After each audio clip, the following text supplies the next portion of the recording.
Bogura main শহর থেকে প্রায় 14 কিলোমিটার দূরে কাহারো রোডে একটা নতুন রেস্টুরেন্ট হয়েছে, সেটার নাম হচ্ছে ব্লু মুন। তো আমরা সেদিন চলে গিয়েছিলাম সেটা দেখতে এবং সেটার ফুড টেস্ট করতে।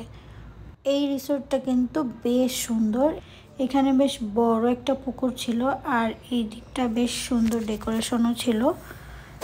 এখানের কাজ কিন্তু পুরোপুরি কমপ্লিট হয়নি, তবুও এখানে একটা চিড়িয়াখানার মতন করেছিল, সেখানে বেশ কয়েকটা হরিণ ছিল, আরও কিছু পাখিও ছিল, সেগুলোর আর ফুটেজ নেওয়া হয়নি। তো এগুলো দেখে আমরা দেন ফুড অর্ডার করে ফেলি। তো আমরা অর্ডার করেছিলাম তন্দুরি চিকেন, বাটার নান আর লোটে ফ্রাই। ফুড ওভারঅল টেস্ট ভালোই ছিল, কিন্তু খাবারের প্রাইসটা একটু বেশি মনে হলো আমার কাছে। হাফ তন্দুরি চিকেন আমরা অর্ডার করেছিলাম, যেটার প্রাইস ছিল 450 টাকা, আর লোটে ফ্রাই ছিল 350 মতন, আর নানগুলো ছিল 50 অথবা 70 টাকা করে। যাই হোক, সব কিছু মিলিয়ে বেশ ভালোই ছিল। তো এই ছিল আমার mini vlog. So thanks for watching.